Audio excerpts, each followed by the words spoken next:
dia, meu amado. Bem-vindo de volta à nossa escola bíblica. Nós estamos iniciando hoje mais um livro. Na verdade, nós vamos fazer em sequência de 1ª e 2ª Samuel. Então, pegue a sua Bíblia, pegue o seu caderno de estudos, ora ao Senhor, pede a Ele discernimento, entendimento, conhecimento, sabedoria. Pede a Ele proteção, para que nós possamos desvendar dos seus mistérios.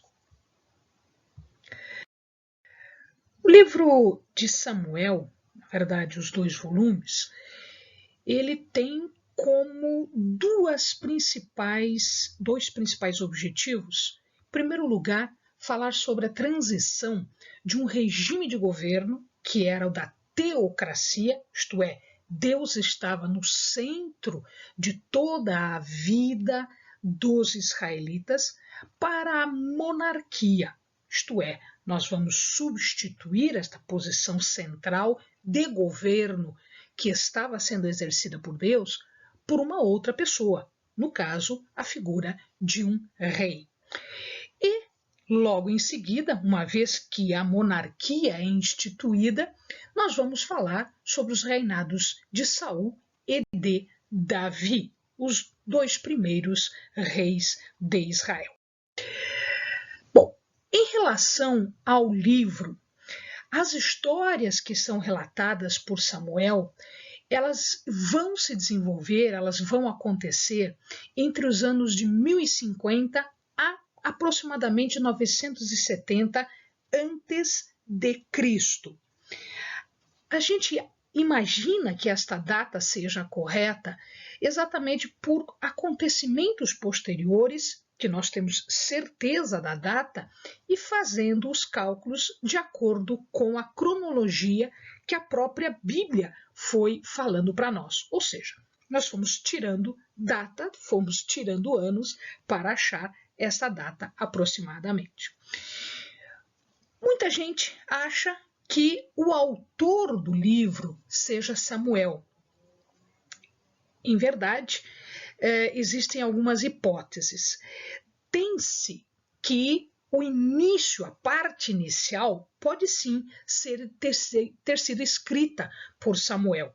Entretanto, já no 2º livro de Samuel, a continuidade da história indica que alguém escreveu após a morte de Samuel, porque Samuel morre no transcorrer do 2º livro e a história continua sendo contada.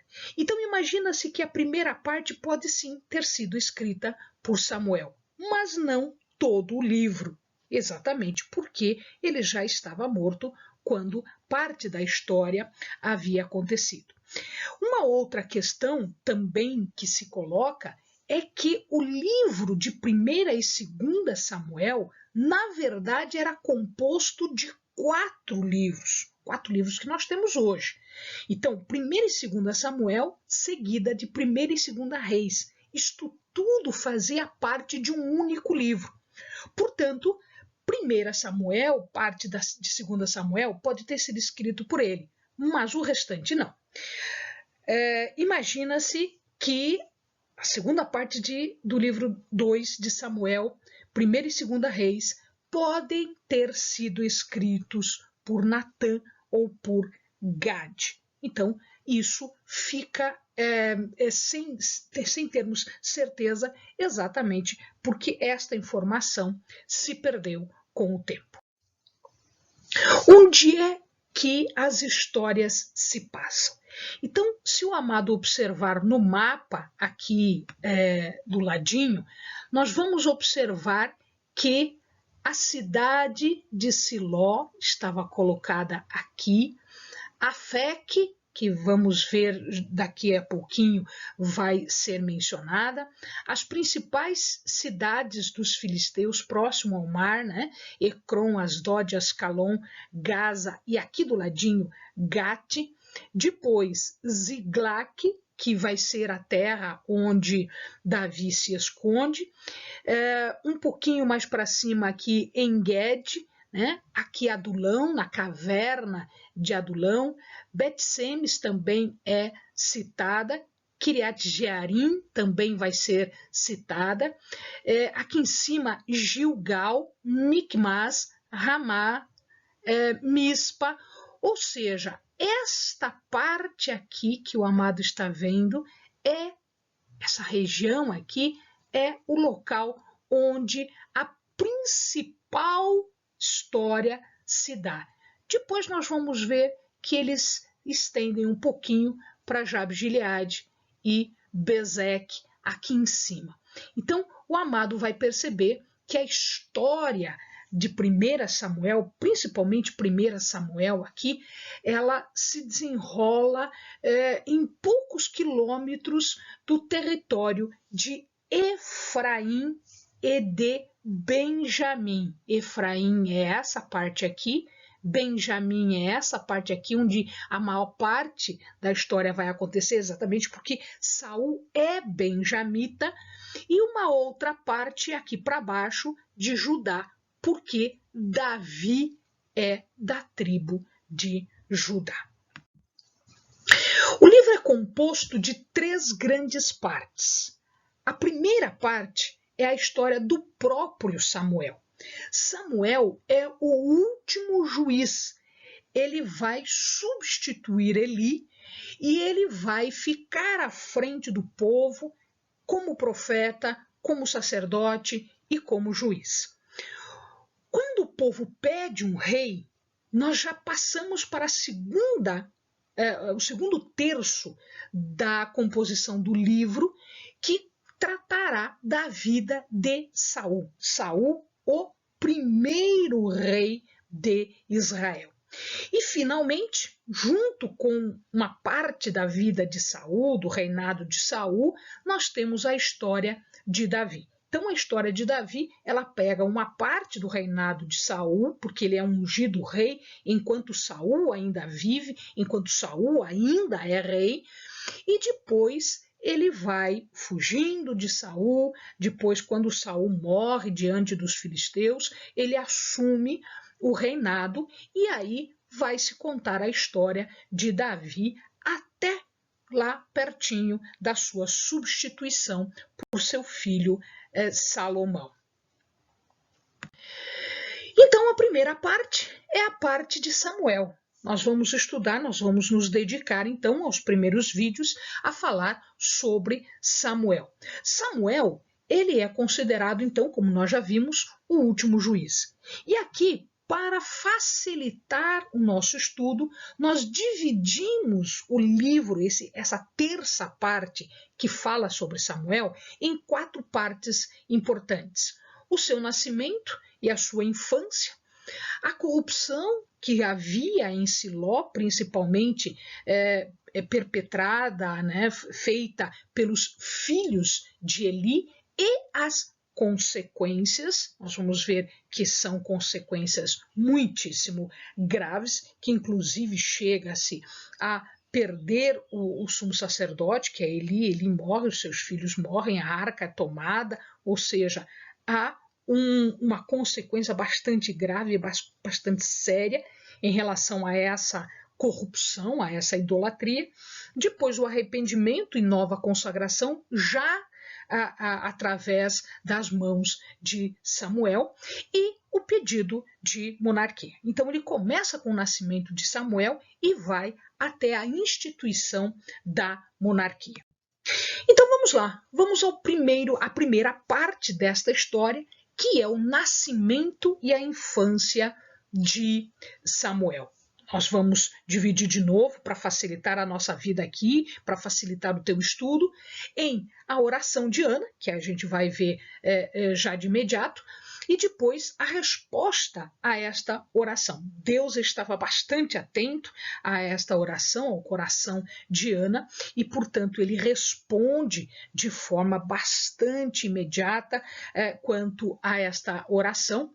Depois nós vamos falar o contato que Samuel teve com a corrupção no sacerdócio, e aí o seu chamado. A primeira parte, a parte, então, iniciando o livro propriamente dito. Então, a gente fez todas as nossas divisões, preparou o amado para o estudo, e agora nós vamos falar sobre a vida de Samuel, iniciando com a oração de Ana. Bom, quem era Ana? Ana era esposa de um efraimita de nome Eucana. Muitos param aqui. Muitos dizem, ele era efraimita, ou seja, ele era nascido em Efraim. O problema é que, apesar dele ser nascido em Efraim, ele era descendente dos levitas. Portanto, Eucana era um levita. Portanto, Samuel também era um levita. Eles eram descendentes, em verdade, de Coate, um dos filhos de Arão. Então vejamos aqui, um dos filhos de Levi, eu falei Arão errado, um dos filhos de Levi. Então, Eucana era descendente de Coate, portanto, ele era um levita.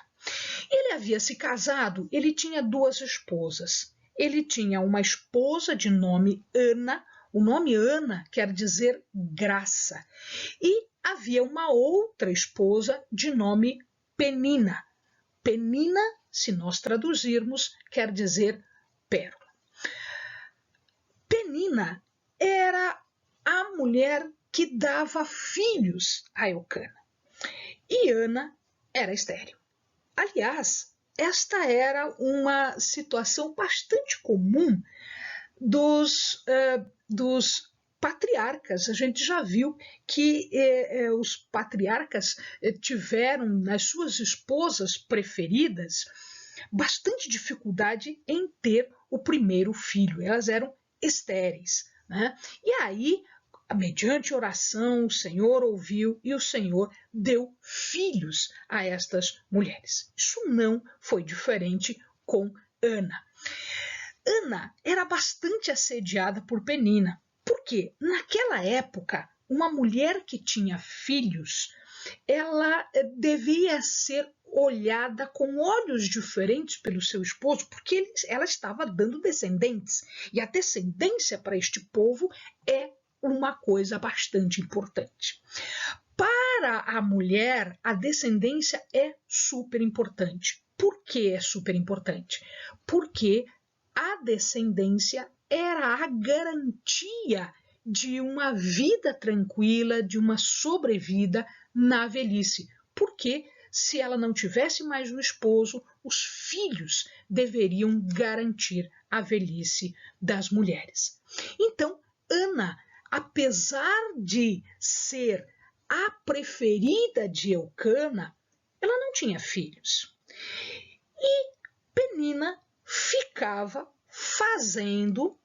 provocando, fazendo discussões em relação a Ana, fazendo chacotas em relação a Ana.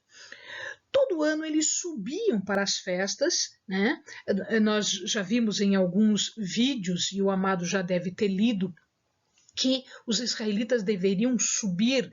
O que é subir? Subir é ir em direção ao templo, em direção ao tabernáculo, para que ali fizessem a comemoração às festas que foram instituídas por Deus. Então, Deus indica o local onde o templo e o tabernáculo deveria ser colocado, era um local de adoração central. Ele determina quais são as festas e determina que as pessoas deveriam fazer esta migração, ir até esse local todo ano, né, nestas festas, exatamente para a adoração. Não foi diferente desta vez. Então, todo mundo subiu, a família de Eucana subiu, Ana subiu, Penina subiu, os filhos de Eucana com Penina subiram e todos estavam festejando na festa. Na festa faziam seus sacrifícios e havia um banquete. As pessoas comiam, porque alguns sacrifícios eles deveriam ser comidos, né, pela família do ofertante. E enquanto eles faziam isso, Ana, triste, porque não tinha filhos, ela vai no templo e vai orar no templo. Ela vai derramar o seu coração, ela vai falar da sua tristeza para Deus. Ana tinha uma crença bastante forte. Ela sabia que Deus conhecia os seus desejos, Deus sabia que ela queria dar um filho e ela tinha certeza, ela acreditava, ela tinha fé de que se Deus quisesse, ele lhe daria um filho, mesmo ela não podendo ter filhos, né? Nessa situação ela era tida como estéril. Então ela foi até o templo e ela faz um voto com Deus. Ela diz o seguinte: Senhor, se tu tirares este opróbrio de mim, se tu tirares este peso de mim, eu consagro o meu filho que haverá de nascer para o teu serviço. Então ela devolveria o filho, porque havia sido dado como presente por Deus a ela. Isto colocava a Ana numa posição bastante difícil, porque se o filho era uma forma de manutenção na velhice, e se ela desse esse filho a Deus, se ela devolvesse esse filho a Deus, ela estaria à mercê de Deus também na sua velhice. Então veja que profundidade deste voto. E ela consagra Samuel como um nazireu desde o ventre. Desde o ventre. Então nós temos na Bíblia 3 nazireus. Sansão foi nazireu desde o ventre da mãe. Samuel foi o segundo nazireu desde o ventre da mãe. E João Batista foi o terceiro nazireu desde o ventre da mãe. Estes, os nominados, estes, os que nós conhecemos. Muito provavelmente existiam outros, mas que não ficou relatado na Bíblia, né? E ele, observando Ana, ele vê que ela começa a mexer os lábios, mas ele não ouve nenhum som, porque na verdade ela estava em angústia. E ele achou que isto fosse um sinal de bebedeira. Ele chega para Ana e critica Ana, ele censura Ana, ele chama a atenção de Ana porque ela não deveria estar bêbada e muito menos bêbada dentro do templo. E aí ela derrama o coração dela também para Eli. Ela diz o seguinte: Senhor, eu não estou bêbada. Em verdade, a minha alma está em angústia, o meu coração está em angústia e eu estou derramando a minha alma diante de Deus. Por isso eu não consigo elevar a voz. Por isso a minha oração é uma oração desta maneira. E Eli entende isso e ele aceita, ele percebe que é verdade o que ela está falando, né? E ele dá uma palavra profética. Ele diz: vai-te em paz, ou seja, vá tranquila. Vá tranquila, aquiete o teu coração. Vá tranquila. E o Deus de Israel te conceda a petição que lhe fizeste. Ele não pergunta o que é. Ele não questiona, ele não faz nenhuma outra colocação, ele simplesmente diz o seguinte: essa mulher está pedindo alguma coisa muito séria. Então, Senhor meu Deus, concede o que ela está pedindo. E Ana sai de lá muito feliz, muito tranquila, muda. Por quê? Porque ela obtém uma certeza no seu coração. Ela já começa a viver a promessa realizada. Esta é a diferença. Esta é a diferença de fé. Ana tem uma crença em Deus, uma fé em Deus de tal maneira que somente isso foi suficiente para mudar Ana. Ana mudou. Ana já estava vivendo a maternidade, apesar de não estar grávida. Ou seja, ela já estava vivendo a realização da promessa de Deus. E aí vem a resposta de Deus. Ana faz uma oração de tal forma ousada, de tal forma voltada em confiança, em fé no Senhor Deus, que ela já vivia a execução, ela já vivia o cumprimento da promessa. Ela sabia que Deus podia ouvir o seu pedido, ela sabia que Deus tinha poder suficiente para responder ao seu pedido. E então, o que ela faz? Ela faz a oração e ela vive a execução, o cumprimento desta oração. Mas uma coisa importante aqui, meu amado, além da confiança, além da fé que Ana tinha em Deus, havia um terceiro ponto importante.